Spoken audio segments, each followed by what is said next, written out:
claros es que hay dos clases de personas en este mundo. Hay creyentes y hay no creyentes. Hay creyentes y hay incrédulos. Hay personas salvas y hay personas no salvas, o sea, perdidas. Este mundo también tiene hijos de Dios y lo contrario es hijos del diablo. En este mundo también están aquellos que están y pertenecen al reino de Dios y están aquellos que pertenecen al reino de las tinieblas o del reino de Satanás. Están aquellos que están en Adán y están aquellos que están en Cristo.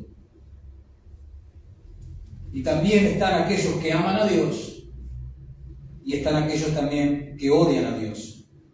Están aquellos que tienen vida eterna por haber creído en Cristo, en el Mesías, y están aquellos que tienen el castigo eterno. Y en este pasaje de Primera de Tesalonicenses, que empezamos a estudiar el domingo anterior, el capítulo 5, este pasaje Pablo contrasta del versículo 1 al versículo 11. El apóstol Pablo hace un contraste, contrasta a las personas de la noche, o sea, el incrédulo, con las personas del día, es decir, los creyentes. Y obviamente que el propósito del apóstol al contrastar los salvos y los perdidos en este pasaje era con el propósito y el fin de consolar a los tesalonicenses. Fíjense allí en el versículo 18 del capítulo 4, el último versículo. ¿Cuál es el propósito del apóstol Pablo con este pasaje? Versículo 18 del capítulo 4, dice Pablo: por lo tanto, alentaos, le dice a los tesalonicenses en el verso 18, alentaos los unos a los otros con estas palabras. Ya estudiamos ese pasaje a partir del verso 13, donde Pablo les muestra claramente a estos tesalonicenses de que los muertos en Cristo iban a resucitar primero cuando el Señor venga a buscar su iglesia. Por eso le dice en el verso 18, por tanto, alentaos los unos a los otros con estas palabras. Y fíjense allí en el versículo 11 del capítulo 5, al término de esta porción, que comienza en el versículo 1 del capítulo 5, verso 11 dice: por lo cual, nuevamente, animaos unos a otros, y no solo animaos, sino que edificaos unos a otros, así como lo hacéis. ¿Con qué? Con estas palabras podemos agregarle, porque está en el contexto también. Entonces no hay duda que el propósito del apóstol Pablo, al contrastar los salvos con los perdidos en este pasaje, era consolar a esta joven iglesia, estos creyentes de Tesalónica, a pesar de las enseñanzas de Pablo durante su estadía en esta ciudad, que ya como estudiamos el contexto histórico, sabemos que Pablo estuvo aproximadamente 6 meses allí. Pero ya se habían introducido falsos maestros dentro de la congregación que intentaban engañarlos, torciendo la verdad que ya Pablo les había enseñado. Y eso le ha traído confusión y preocupación a esta iglesia. Y eso lo podemos ver en la segunda carta del capítulo 2. Acompáñenme allí, segunda carta a los tesalonicenses, capítulo 2, verso 1 en adelante. Dice allí el apóstol Pablo en la segunda carta: pero con respecto a la venida de nuestro Señor Jesucristo y nuestra reunión con Él, os rogamos, hermanos, ¿qué dice el verso 2? Que no os dejéis mover fácilmente de vuestro modo de pensar. O sea, que ya Pablo les había enseñado, pero se habían introducido falsos maestros que ¿qué estaban haciendo con sus falsas enseñanzas? Lo que hacen siempre: confundir a la gente, confundir a los creyentes. Y Pablo nos exhorta aquí en el capítulo 2 de la segunda carta a que no se dejen mover fácilmente, sino que se mantengan firmes en las enseñanzas que Pablo ya les había enseñado, sobre todo con el tema escatológico, que es lo que Pablo trata en el capítulo 4 a partir del verso 13 hasta el capítulo 5 versículo 11. Y como resultado obviamente de esa confusión, estos tesalonicenses tenían preguntas porque estaban preocupados. Como vimos en el capítulo 4, versos 13 al 18, ellos estaban preocupados por los que habían muerto. si los que habían muerto se iban a perder en el arrebatamiento. A lo cual Pablo les dijo en el capítulo 4, versos 13 al 18, que eso no pasaría. Ya lo estudiamos. Y acerca del día del Señor, el apóstol les recordó sobre los tiempos, ¿se acuerdan el domingo anterior? Sobre los tiempos, versículo 1 al 3 del capítulo 5, Pablo les recordó sobre los tiempos y las ocasiones. Los tiempos y las ocasiones que hay alrededor del día del Señor, en el cual los creyentes no van a estar. ¿Y se acuerdan? Tiempos y ocasiones están ¿qué? En plural. Porque Pablo ahí claramente enseña que antes y alrededor del día del Señor, tanto antes como después, los tiempos equivalen a muchos tiempos específicos, comenzando con el arrebatamiento, seguido con los juicios de Dios, seguido con el día del Señor al final de la gran tribulación, seguido por la segunda venida de Cristo físicamente a la tierra, seguida por el reino milenial de Cristo en esta tierra, seguida por el encarcelamiento de Satanás durante esos 1000 años, seguida por, al final de los 1000 años, con la libertad de Satanás y la última sublevación humana y satánica, seguida con la destrucción de esa sublevación, seguida con el juicio del gran trono blanco, seguida por la destrucción de este universo, para terminar al fin de la historia redentora ¿con qué? Con cielos nuevos y tierra nueva, donde habitaremos para siempre en esa nueva humanidad redimida. Así que volvamos al capítulo 5 y demos lectura al versículo 1 al versículo 3, que son los que hemos cubierto el domingo anterior. Primera de Tesalonicenses 5, versículo 1. Pero antes vamos a pedir la guía del bendito Espíritu Santo que nos ayude y obre en nuestras mentes, en nuestros corazones. Señor, te damos en verdad muchísimas gracias, te estamos agradecidos por estar expuestos, Señor, pero también dispuestos ante tu palabra, para seguir aprendiendo, Señor, para que la gloria de Cristo a través de las Escrituras sea cada vez más real en nuestras vidas, para que tu palabra nos siga formando, Señor, a la imagen de Jesús.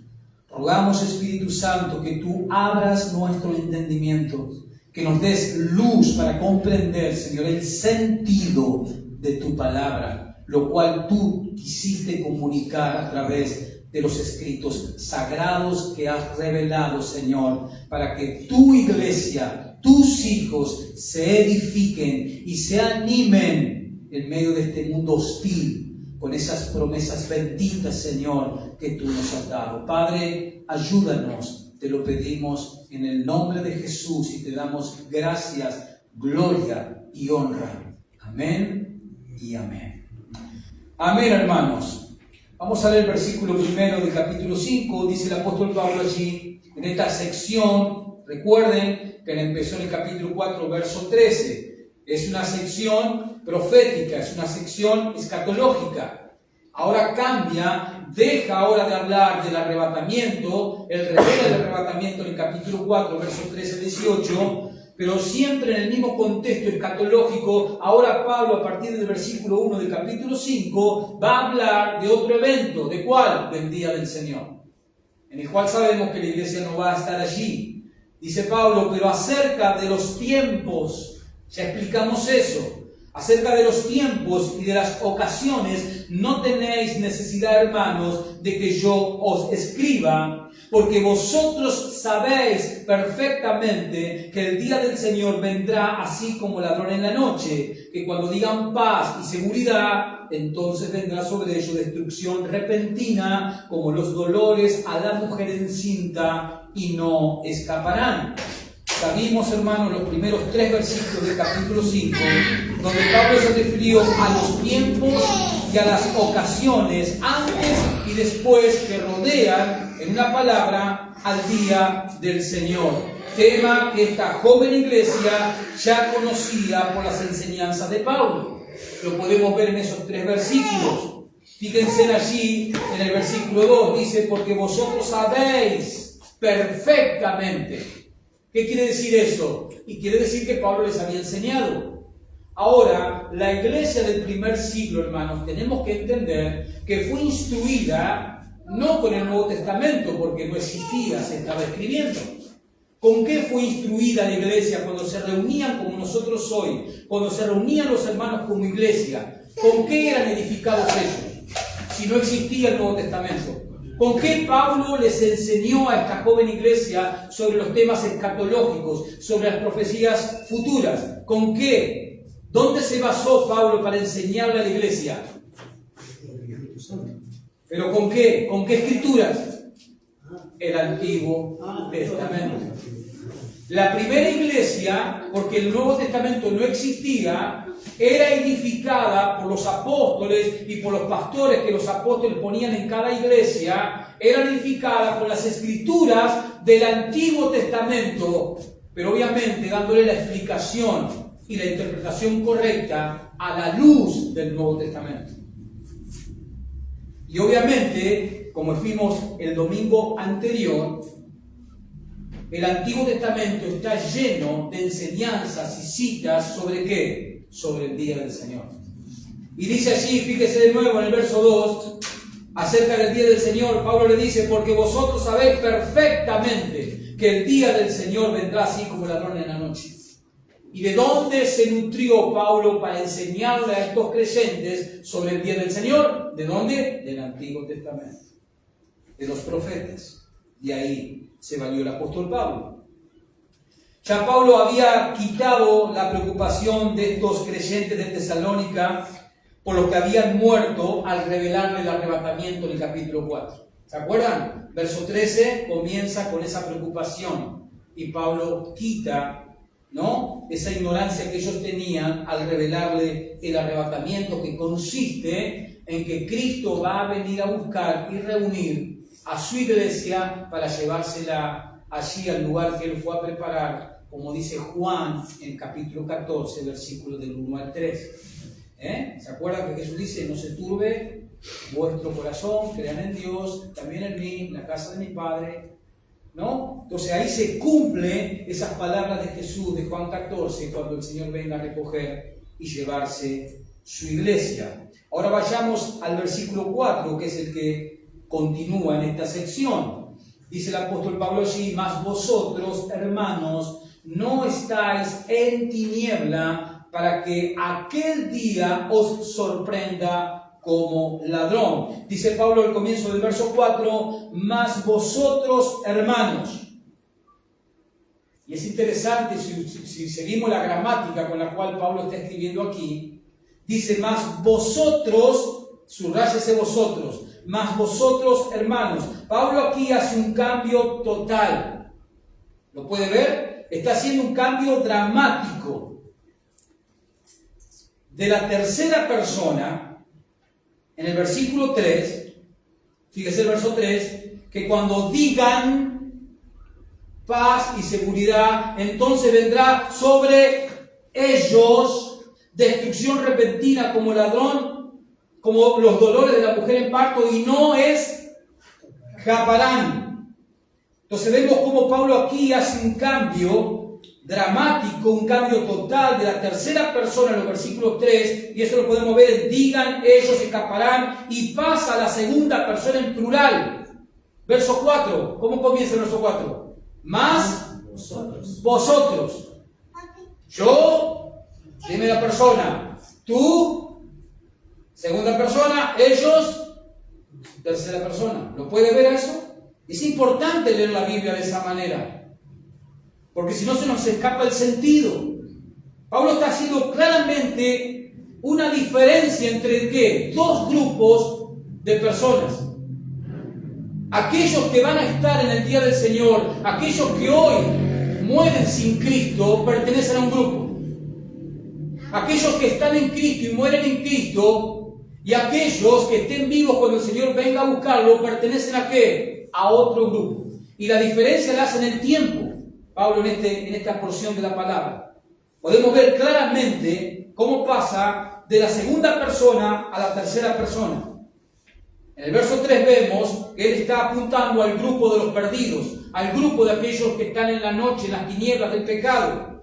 Por eso en el verso 3 podemos ver que él se dirige a la tercera persona cuando él dice, por ejemplo, digan, ellos escaparán, el verso 3, y pasa a la segunda persona en plural, diciendo el verso 4, más vosotros. Y este cambio hace claramente una diferencia entre el creyente, quien será raptado cuando el Señor venga a buscar su iglesia, y el incrédulo que sufrirá las consecuencias del día del Señor. ¿Lo puede ver? Más vosotros, hermanos. Acá se está dirigiendo ¿a quién? A otro grupo de personas, que no son las mismas personas del versículo 3. Las personas a las cuales se dirige Pablo en el verso 3 son incrédulos, son perdidos, son los que viven en las tinieblas de la noche del pecado. Y en el versículo 4 Pablo se dirige ahora a otro grupo. ¿A quiénes? A los salvos. Por eso le dice, más vosotros. Él va a la segunda persona del plural. Más ustedes, está diciendo Pablo, más ustedes, hermanos queridos en Cristo. Sigue diciendo Pablo en el verso 4, no estáis en tinieblas para que aquel día os sorprenda como ladrón. Los creyentes no tendrán parte en el día del Señor, porque por la fe en nuestro Señor Jesucristo hemos sido librados del dominio de las tinieblas. ¿Es verdad? Para haber puesto la fe en Jesús, hemos sido librados del dominio de las tinieblas. Y eso lo podemos ver claramente si nos vamos a la epístola a los Colosenses, un poquito para atrás, váyase. Colosenses, capítulo 1, verso 12 y verso 13. Como Pablo es enfático en cuanto a que una persona cuando se arrepiente y pone su fe en Cristo es librada de un reino de maldad, de oscuridad, de destrucción y muerte eterna y castigo eterno, y pasa a ser parte del reino de Dios.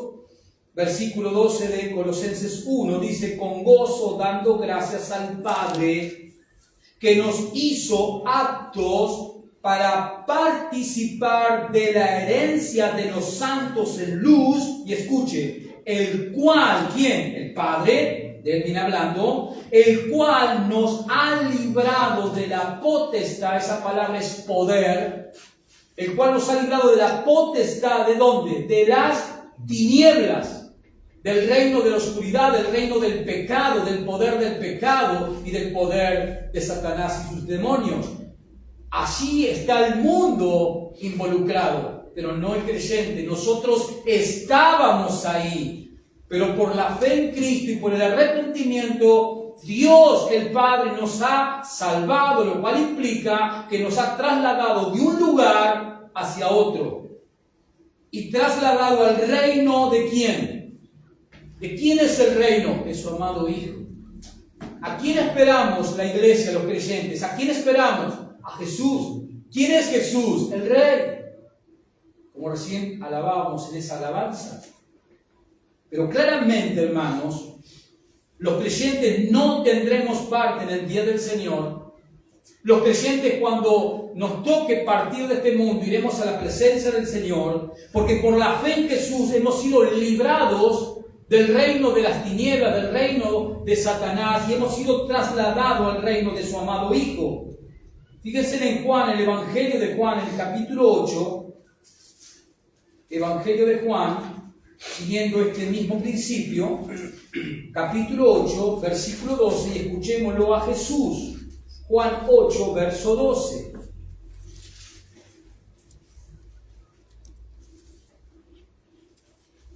El creyente no está en tinieblas, como Pablo le está diciendo a los tesalonicenses.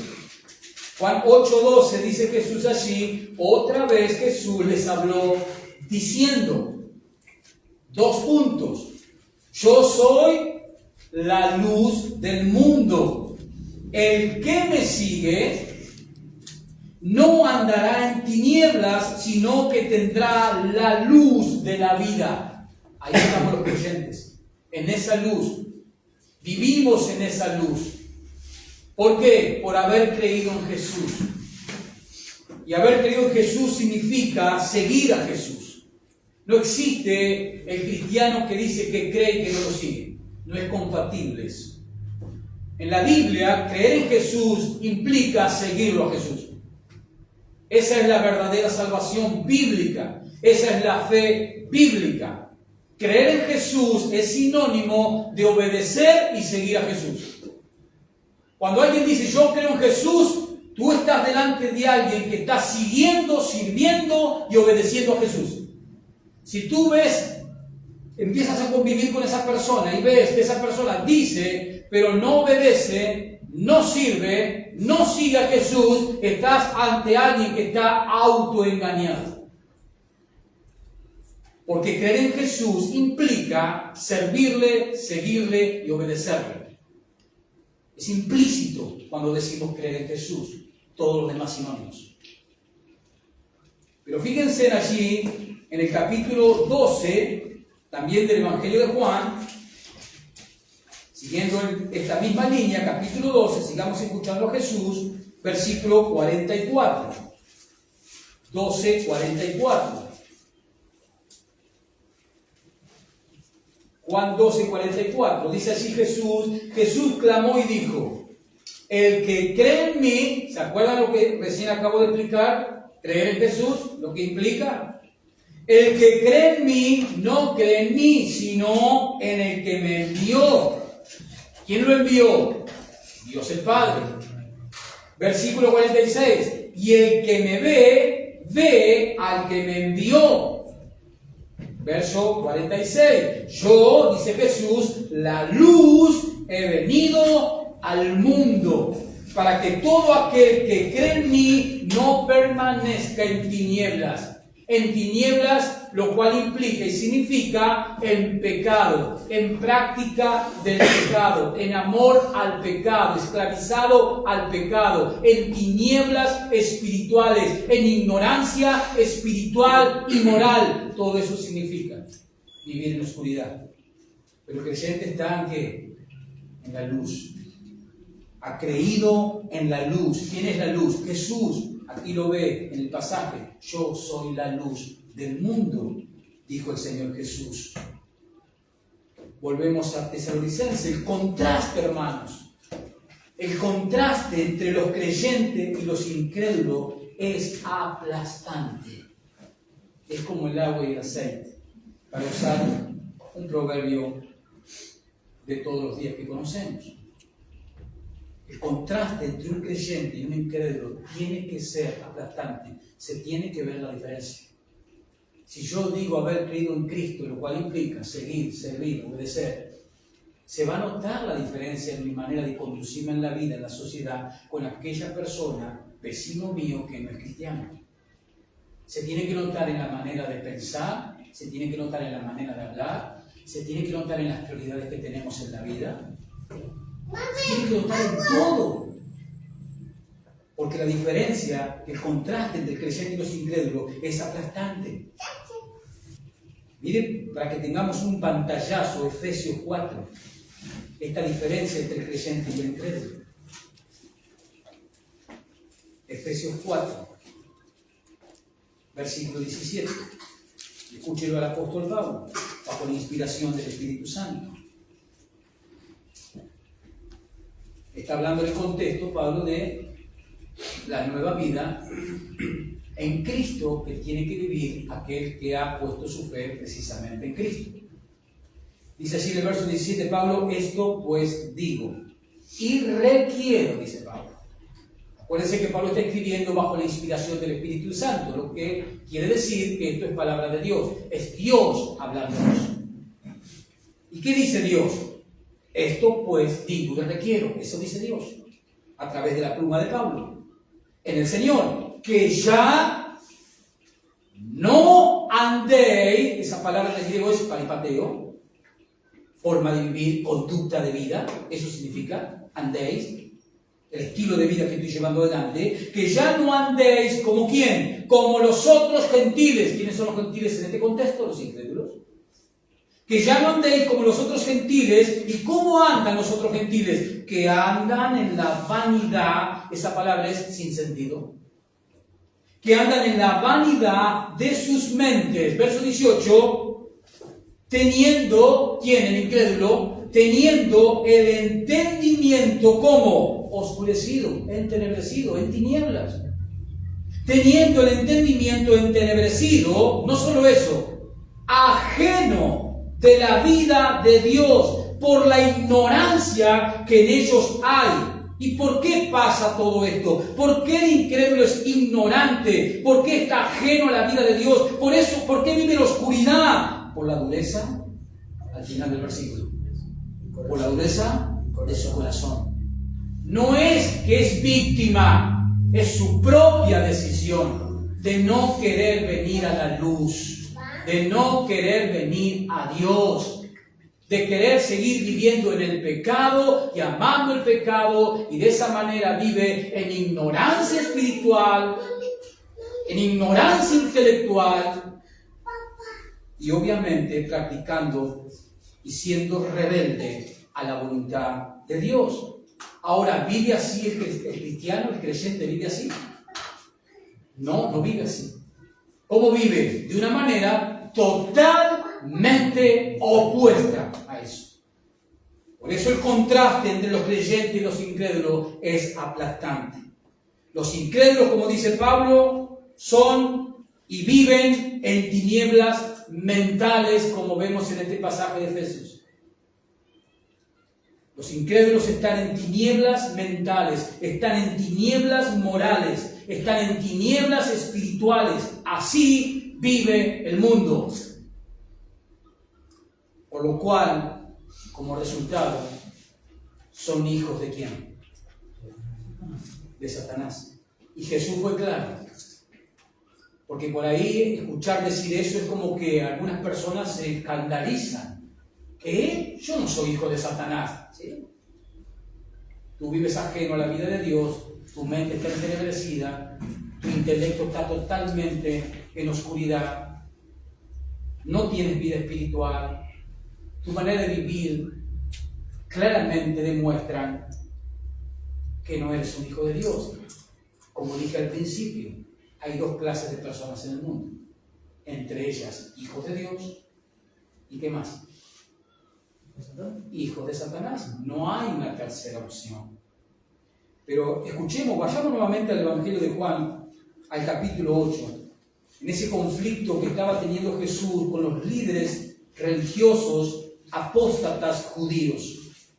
Y fíjense lo que les dice Jesús para ubicarlos en su lugar a estas personas. Juan 8, versículo 44. En esta discusión que está teniendo con este grupo, con esta élite apóstata religiosa judía. Juan 8, versículo 44. Escúchelo a Jesús. Dice así: vosotros sois, le dice a este grupo de oponentes falsos, apóstatas, vosotros sois de vuestro padre, ¿quién? El diablo. Y los deseos de vuestro padre queréis hacer. Él ha sido homicida por Satanás desde el principio y no ha permanecido en la verdad, porque no hay verdad en él. Cuando habla mentira, de suyo habla, porque es mentiroso y padre de la mentira. Por eso el mundo vive en una mentira fragante. ¿Por qué? Porque el mundo ha decidido tener a Satanás como el Dios de su mundo.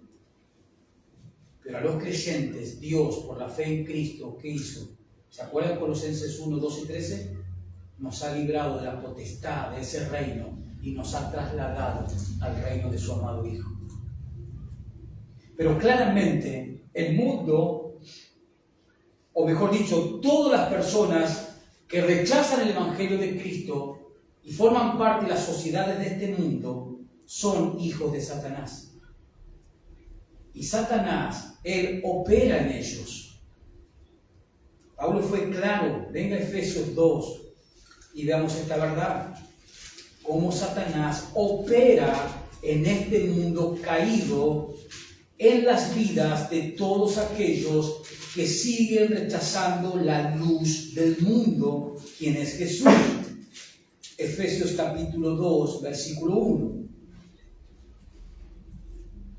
Efesios 2, verso 1, dice el apóstol Pablo, y Él, diciéndole a los efesios, o sea, Dios, a eso se refiere Él, y Él os dio vida a vosotros. Le está recordando a estos creyentes de Éfeso que ellos antes estaban, ¿qué? Espiritualmente muertos.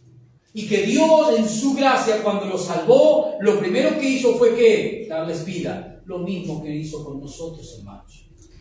Y Él os dio vida a vosotros cuando estabais muertos en vuestros delitos y pecados. ¿Cuál es la paga del pecado? Muerte.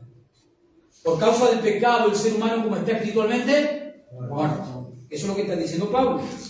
Verso 2. En los cuales, en esos delitos y pecados, en esa forma de vivir, verso 2, en los cuales anduvisteis en otro tiempo, y escuche, siguiendo la corriente, el flujo de este mundo.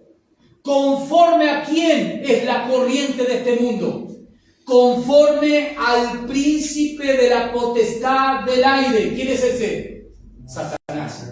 El espíritu que ahora opera. Esa palabra en el griego es energeo, de donde deriva la palabra que nosotros conocemos como energía.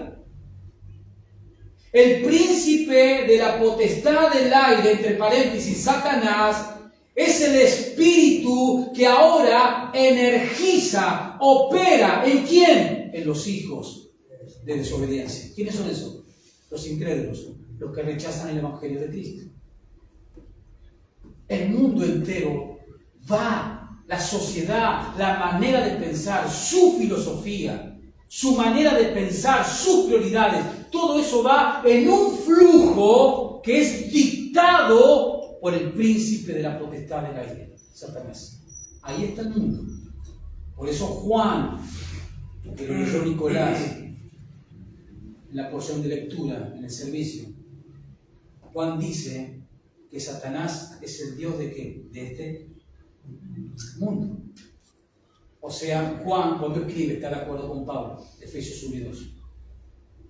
Satanás opera, ejerce una energía, fluye en las universidades, en las mentes pensadoras de este mundo, en los poetas, en los escritores, en aquellos que hacen películas, en el internet, en todas partes. El espíritu maligno está operando, está sembrando sus ideas, sus mentiras, porque como dijo Jesús en Juan 8:44, Él es el padre de la mentira. Lo único que hace es mentir. Tenemos que tener en cuenta eso, hermanos. Aquellos que son incrédulos son hijos de Satanás. Y Satanás opera en esas personas, en esas sociedades, en el mundo entero. No así, ¿a dónde? En la iglesia. Él opera en el mundo, pero aún dentro del mundo hay un lugar donde Él no puede operar, aunque lo intenta. Aunque lo intenta, ¿cómo? A través de las falsas doctrinas. Él intenta entrar en la iglesia con enseñanzas que no son bíblicas. Por eso aquellos que somos varones, tanto que tenemos familias a cargo, como aquellos varones que estamos liderando la iglesia, tenemos que velar, vigilar, sosegadamente, para que el enemigo no nos infiltre, porque él está como león rugiente, dando vueltas, tratando de entrar. Lo mismo pasa cuando tenemos familias. Debemos velar por nuestras primeras ovejas, que son nuestras esposas y nuestros hijos, de que nadie venga a traerles doctrinas raras. Y para eso yo tengo la responsabilidad ante Dios de estar bien, como dice Pablo en Primera de Timoteo 2:15. Debo cortar bien la palabra de verdad. O sea, debo trazar bien las escrituras. O sea, debo conocer bien las escrituras. Pero claramente, hermanos, los incrédulos son hijos de Satanás. Y él es, como dice en Efesios 2 que leímos recién, él es quien inspira este mundo de rebelión en contra de Dios. ¿En las universidades hablan de Dios? No.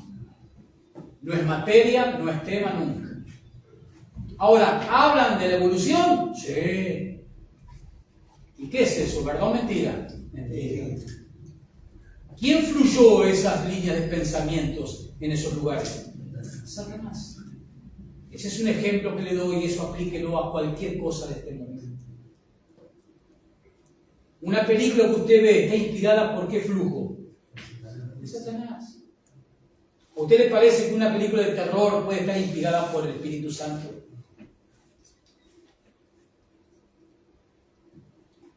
Vivimos en un mundo totalmente hostil, entiéndalo.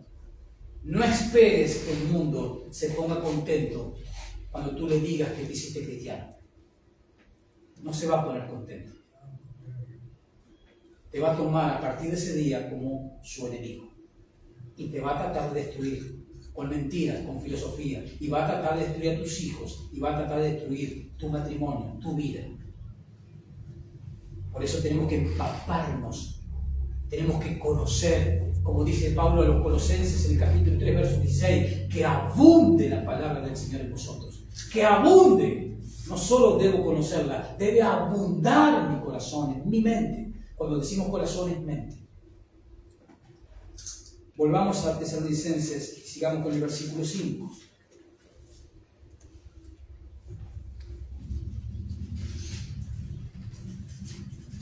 Dice el versículo 4.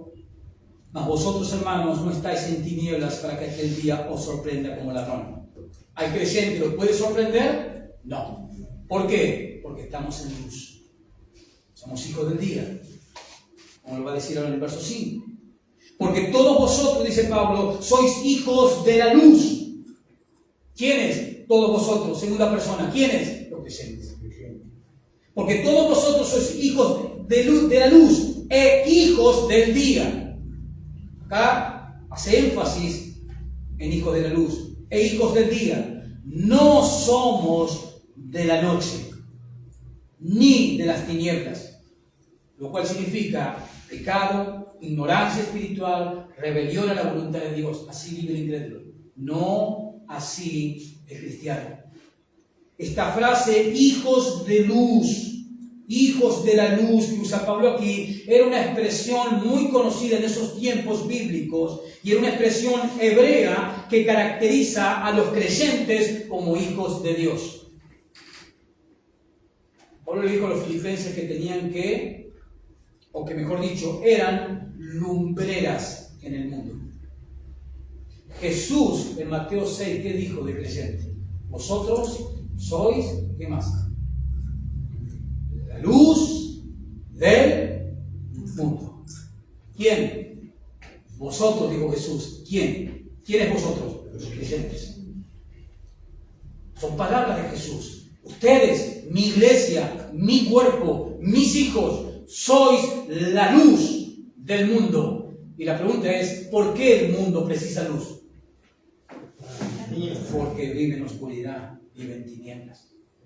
El mundo necesita luz, lo cual implica, el mundo necesita ver una vida que no es ignorante a lo espiritual, una vida que se conduce en santidad. Eso es lo que nosotros tenemos que traer. Esa es la luz que tenemos que dar. Ahora, si alguien dice que es cristiano, pero vive como los mundanos, ¿qué luz puede reflejar? Ninguna.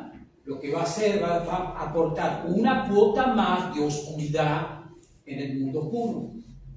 Y obviamente sabremos que si no es luz, es que tinieblas. Y si es tinieblas, no es hijo de Dios. Entonces, esta frase que usa Pablo en el verso 5, ¿no? De la luz, es una expresión hebraica, hebrea, que caracterizaba y caracteriza, obviamente, a los hijos de Dios. Fíjense allí en 1 de Juan, capítulo 5, versículos 5 y 6. 1 de Juan 5, versículos 5. 1 de Juan, capítulo 1, versos 5 y 6. Dios es luz, tiene como título esta porción, que llega hasta el capítulo 10. 1 Juan 1, verso 5. Para enfatizar lo que Pablo estaba diciendo a los tesalonicenses en cuanto a que todos los creyentes son hijos de la luz, hijos del día. Ya sabemos lo que eso significa, ser hijo de luz, hijo del día. Dice 1 Juan 1, verso 5, este es el mensaje que hemos oído de Él. ¿De quién? De Dios. Y os anunciamos, dice Juan. 2 puntos. ¿Qué dice Juan? ¿En qué se basa el mensaje, Juan? Y Juan te dice, Dios es luz, santidad, pureza. Dios es luz y no hay ninguna tiniebla en Él. No hay pecado en Él. Verso 6. Si decimos que tenemos comunión con Él, con esa luz en la cual no hay tinieblas, si decimos que tenemos comunión con Él, o sea, si decimos que somos sus hijos y no practicamos la verdad, ¿qué pasa? Si decimos que tenemos comunión con Él y andamos en tinieblas, ¿qué somos? Es fuerte, ¿no? Es el Espíritu Santo que te dice, si vos decís que sos hijo de Dios, lo cual implica que andás con la luz, por lo cual debes ser luz, pero tu manera de vivir es tiniebla, ¿qué te dice Dios? Eres un mentiroso. Si decimos, verso 6, que tenemos comunión con Él y andamos en tiniebla, mentimos y no practicamos la verdad. En otras palabras, no eres salvo. Tu manera de vivir, tu manera de conducirte en la vida, en tinieblas está mostrando que no eres hijo de luz. Claramente no eres hijo de luz. Volvemos a nuestra carta. Verso 5, porque todos vosotros sois hijos de la luz e hijos del día, no somos de la noche ni de las tinieblas. Los creyentes vivimos en una esfera totalmente distinta a la de los incrédulos. ¿Podemos decir amén a eso? Amén. ¿Vivimos en una esfera totalmente opuesta? Sí. De hecho, cuando estamos por cierta circunstancia en la esfera de los incrédulos, sea por una fiesta, por una comida, por una casa, lo que sea, llega un momento en el cual, ¿qué pasa? Nos ponemos incómodos. Cuando empezamos a escuchar, empezamos a ver la manera en cómo se divierte el mundo, llega un momento que nuestro espíritu se enardece. Y el Espíritu Santo nos empieza a decir, ya está, es momento de levantarnos, saludarnos a todo el mundo e irnos para casa. Pertenecemos a esta esfera. Sigue diciendo Pablo en el verso 6. Por tanto, nos dice Pablo, no durmamos como los demás, sino velemos y seamos sobrios. Ya que los creyentes hemos sido liberados del dominio de Satanás y trasladados al reino de su amado Hijo, hemos sido liberados de las tinieblas mentales, hemos sido liberados de las tinieblas morales, hemos sido liberados de las tinieblas espirituales. No debemos que dormirnos en la indiferencia espiritual, sino que debemos mantenernos como todo el tiempo, vigilantes y alerta sobre los eventos que nos rodean. Los cristianos debemos llevar una vida vigilante, equilibrada y piadosa. Uno de los errores que cometieron los judíos cuando Jesús vino a visitar la tierra en su encarnación, venga conmigo a Mateo 16. Mateo 16.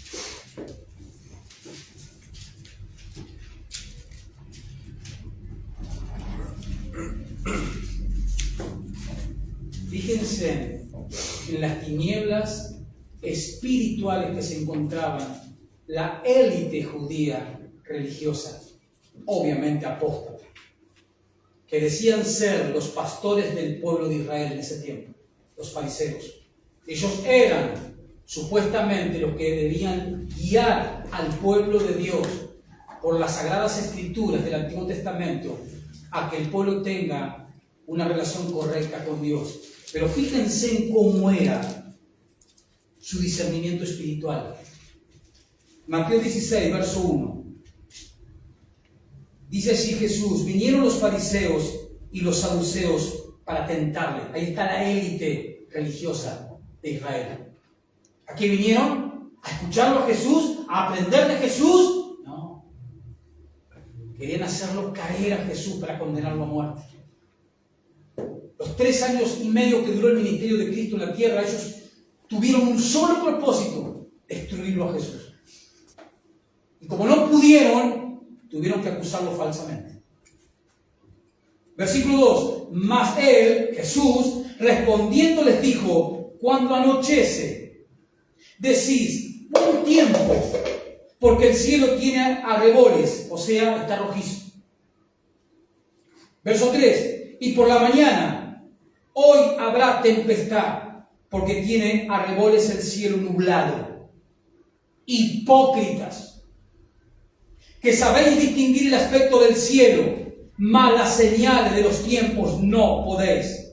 La generación mala y adúltera demanda señal, pero señal no le será dada, sino la señal del profeta Jonás. Y dejándoles se fue. Esta era la comprensión espiritual que tenía esta élite. ¿Cuál era? Nula. Y Jesús le dice: ustedes saben distinguir los aspectos físicos de este mundo físico, pero en cuanto a lo espiritual no se dan cuenta, están ciegos. Yo, el Mesías, profetizado por los profetas, estoy delante de vosotros y no se dan cuenta. Por eso Pablo le dice a estos creyentes de Tesalónicas: no durmamos como los demás, velemos, en el verso 6, y seamos sobrios.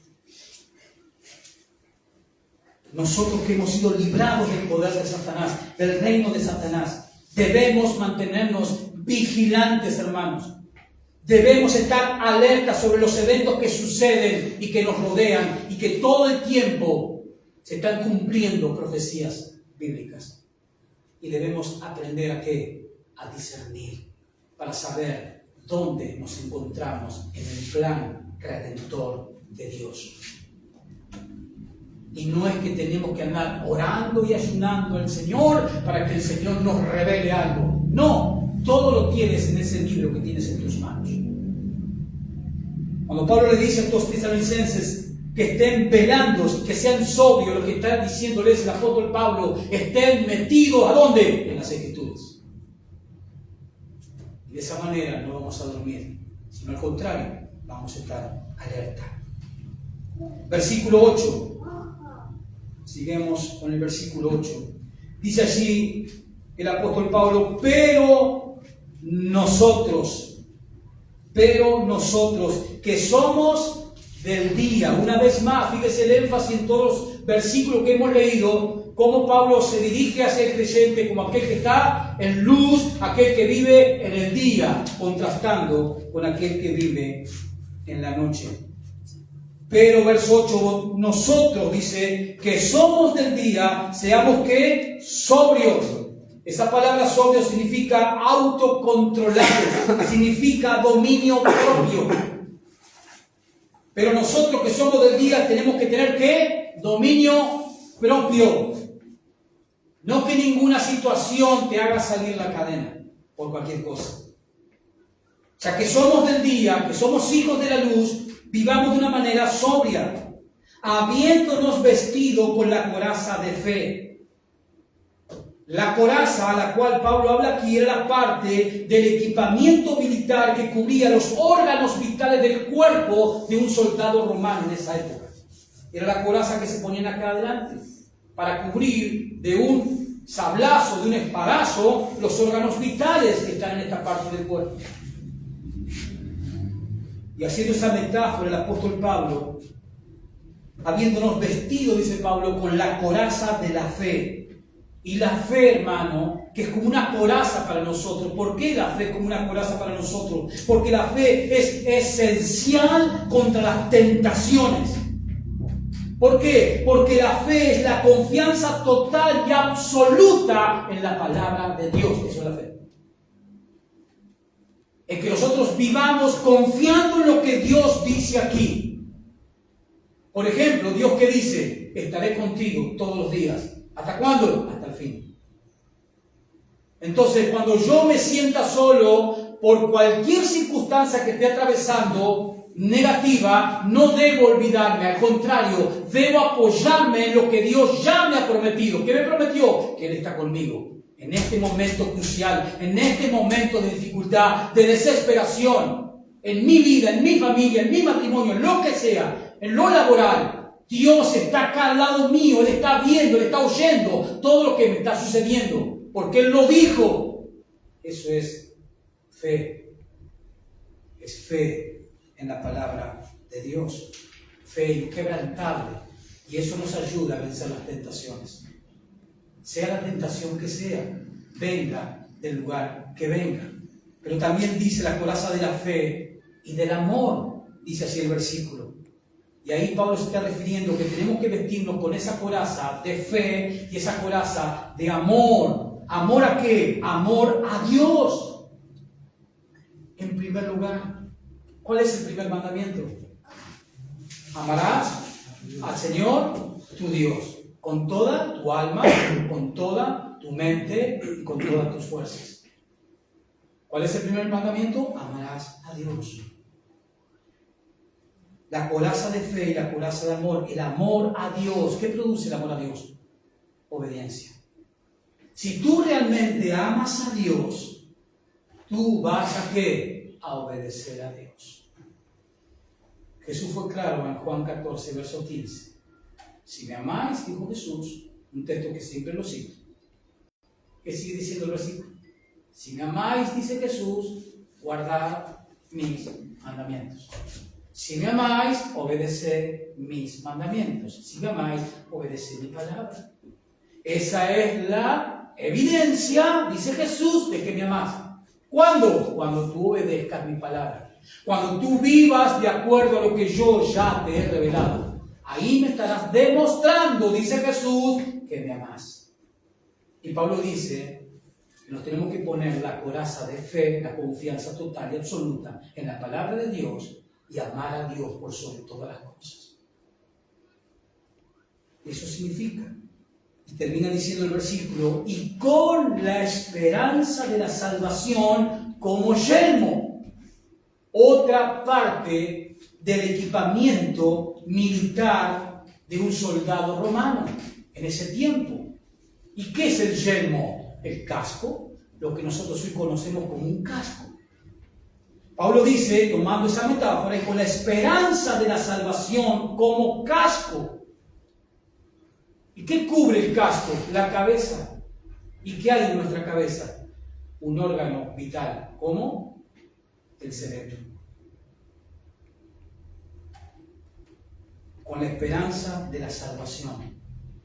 Fíjense, esperanza de la salvación. Y aquí Pablo no está hablando de la salvación, o sea, en el sentido del pasado, cuando Dios nos salvó, la justificación, cuando lo justificó, ese día que nos arrepentimos y creímos en Cristo. Fuimos ¿qué? Salvados en ese mismo momento, fuimos justificados. No se refiere a esa esperanza de salvación. Tampoco se refiere a la santificación, a la salvación que ahora está produciendo el Espíritu Santo a través de la santificación por medio de su palabra y nuestra obediencia. Sino que Pablo se está refiriendo aquí a la esperanza de la salvación, a algo futuro, a la salvación en el sentido de ¿qué? De la glorificación. La esperanza de que un día que, aunque muramos o estemos vivos, cuando el Señor venga, seremos ¿qué?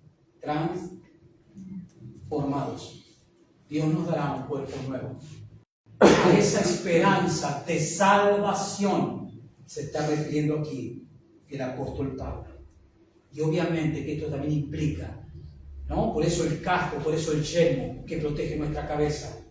Eso implica la convicción que debemos tener todo genuino creyente en Cristo de que la salvación está ¿qué? Garantizada, porque no depende de ti, no depende de mí. ¿De quién depende la salvación que Dios nos regaló? De Él. Como dijo Jesús en Juan 10, 28, ¿quién podrá arrebatar de las manos de mi Padre a una de sus ovejas? ¿Quién?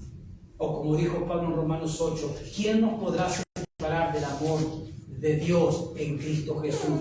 Ni muerte, ni principados, ni ángeles, ni demonios, ni muerte, ni nada nos podrá separar. Estamos unidos a Cristo para siempre. Ya no hay muerte que nos pueda separar. No hay absolutamente nada. Versículo 9, dice Pablo en el verso 9, dice, pero porque no nos ha puesto Dios para ira, sino para alcanzar salvación por medio de nuestro Señor Jesucristo. Fíjense allí en el capítulo 1, versículo 10, que Pablo habla de esta ira nuevamente.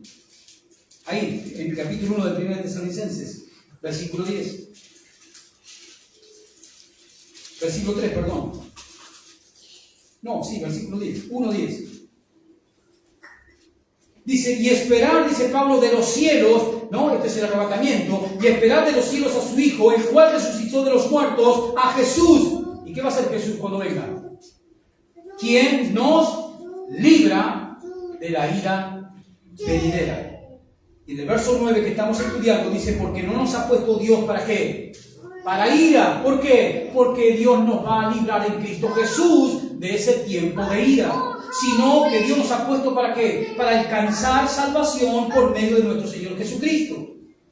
Y esta es la misma idea como vimos recién del capítulo 1 y verso 10 en cuanto a la ira. Y en los dos casos, en el verso 10 del capítulo 1 y en este versículo 9 del capítulo 5, en estos dos casos primordialmente se refiere a la ira eterna. Nosotros, por haber confiado en Cristo, Dios, por habernos salvado, nos ha librado ¿de qué? De la ira eterna, que van a sufrir todos aquellos que rechacen a Cristo y su evangelio. A esa ira se está refiriendo primordialmente en el versículo 10 del capítulo 1 y en el versículo 1 del capítulo 5. Pero también, obviamente, incluye la liberación de la ira que va a venir sobre este mundo en el día del Señor. ¿Y cómo va a librar el Señor a los creyentes del día de la ira, del día del Señor? ¿Cómo lo va a hacer? Por medio del arrebatamiento. Versículo 10. Versículo 10. Sigue diciendo allí el apóstol Pablo, quien murió, verso 9 al final, dijo, por medio de nuestro Señor Jesucristo. Verso 10, quien murió por nosotros, para que ya sea que velemos o que durmamos, ese es un eufemismo en cuanto a la muerte física, así sea que velemos o que durmamos, vivamos juntamente con Él. Vivamos juntamente con Él. ¿Qué está diciendo Pablo aquí a los tesalonicenses? Pablo les está diciendo que vivos o muertos, no importa, vivos o muertos, un día estaremos unidos al Señor y será para siempre. Fíjense en Romanos capítulo 14, lo que el apóstol Pablo le dijo a los creyentes de Roma. Vaya un poquito para atrás, Romanos capítulo 14. Romanos 14.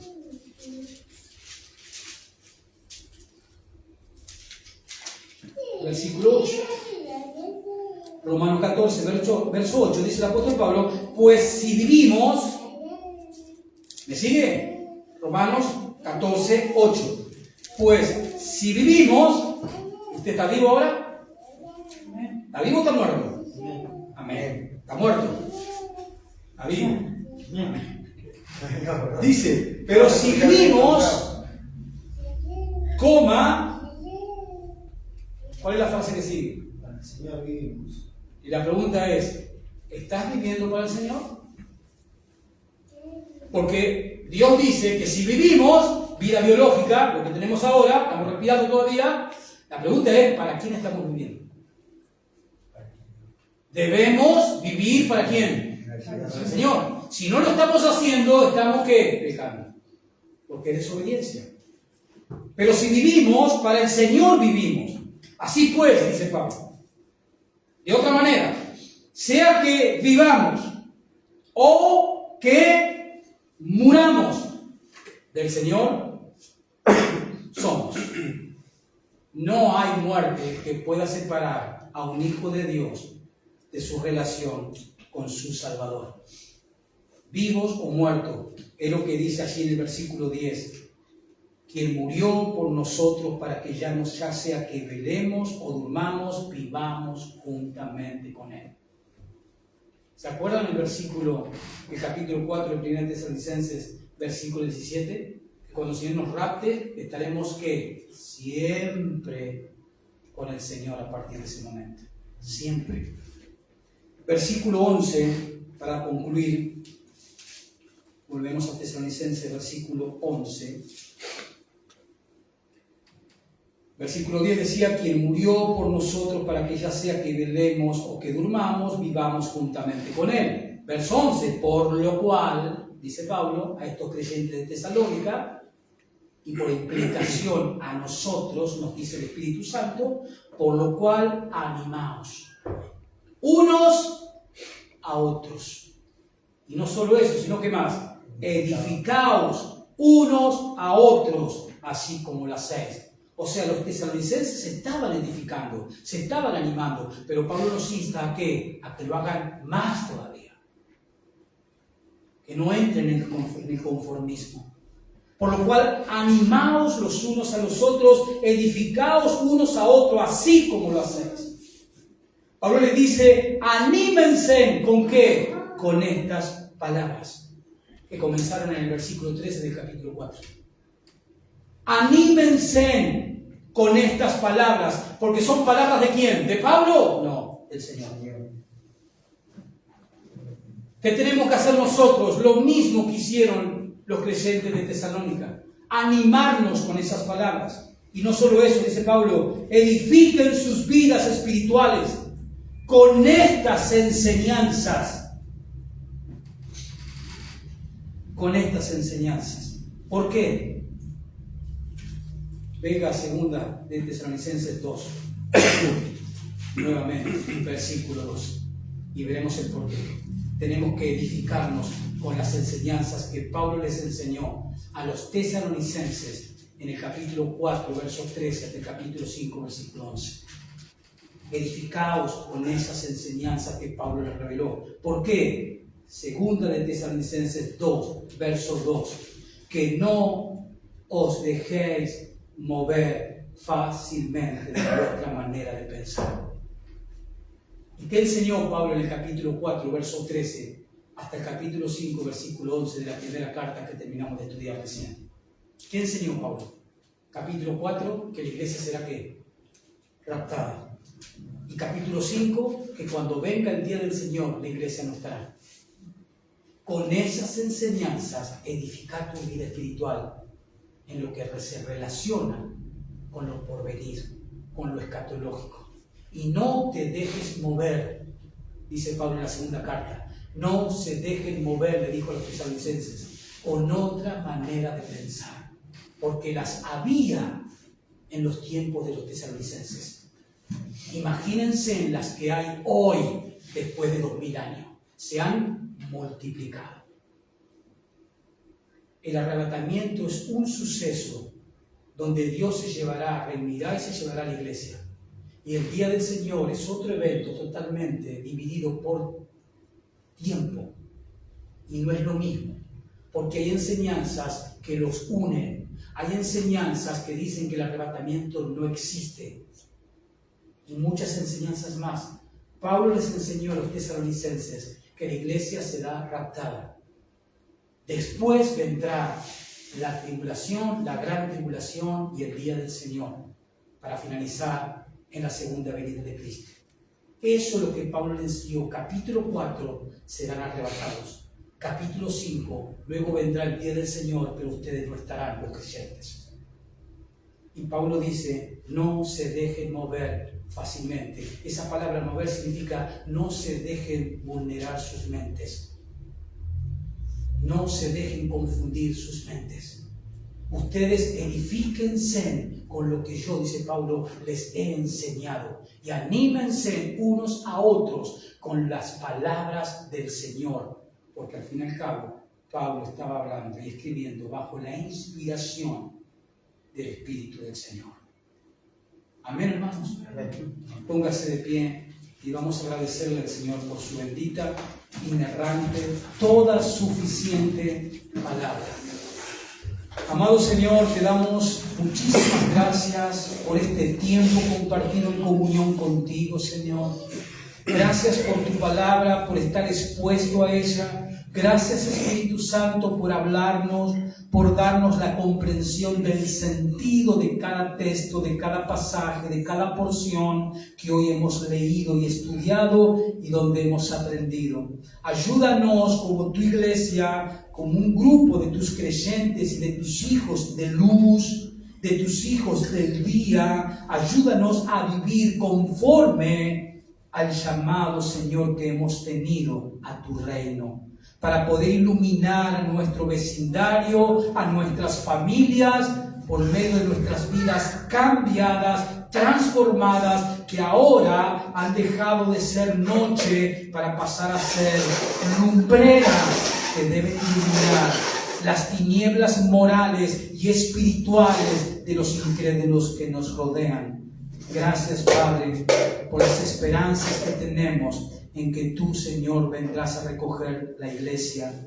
Y no hay señales para ese evento. Puede ocurrir en cualquier momento, ya que Pablo y los tesalonicenses lo esperaban en sus tiempos. ¿Cuánto más tenemos que estar nosotros hoy vigilantes y atentos, que ya pasaron 2000 años? ¿Cuánto más cerca estamos nosotros de que tú vengas a recoger tu iglesia? Señor, gracias. Padre, queremos orar por Victoria para que tú extiendas tu mano sobre su vida, sanándola, Padre, y obrando espiritualmente en su corazón. Queremos pedirte que bendigas a Susana también, Señor, que la fortalezcas y que le recuerdes tu palabra. Queremos también orar y pedirte que bendigas la vida de Valeria, que está trabajando, Señor, en el nombre de Jesús. Y bendice, Padre, tu iglesia reunida aquí. Ayúdanos a seguir adelante, Señor. Danos de tu fuerza, Padre, porque solo así podremos seguir. Bendice a cada uno, Señor, de los integrantes de nuestras familias, aquellos que no son creyentes. Oh Dios, te suplicamos, te rogamos con nuestros corazones que les des arrepentimiento, que les des convicción de sus pecados, que ellos se puedan ver su situación miserable en la cual se encuentran, Señor, para poder clamar por salvación. Padre, te damos gracias en el nombre de Jesús. Amén, amén y amén. Amén.